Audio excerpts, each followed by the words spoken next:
So what can people learn about the speaking style of Ronald Reagan? Now, he is called the great communicator, but people often misjudge what his true speaking skill was. They think, oh, he was just a natural communicator, great Hollywood star.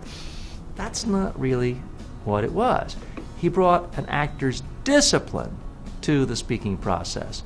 So, for example, when he had a major speech like the State of the Union address, he would meet with his advisors for months, editorial meetings, coming up with ideas, stories, changes, revisions on the speech. Then he had the discipline of telling them the speech has to be finished a week before he gave it. He would then spend 3 hours a night reading the speech out loud in the residency above the Oval Office in the White House. Even that wasn't enough. He would then spend an entire day of videotaped rehearsal practicing for the speech, not to memorize it because he was using a teleprompter. He was practicing on video to make sure everything was just right, that he put the right emphasis on the right word, that he was comfortable with it.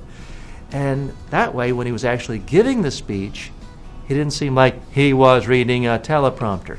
He felt like he was just speaking to you. It seemed like he was just speaking to you. That feeling came out.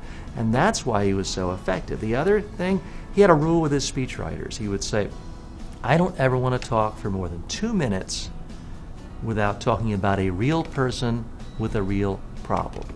Ronald Reagan understood when you're president and you're using the bully pulpit, it's not about simply conveying the most facts, conveying the most numbers.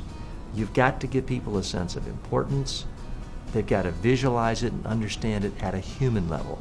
And that's why he was the great communicator.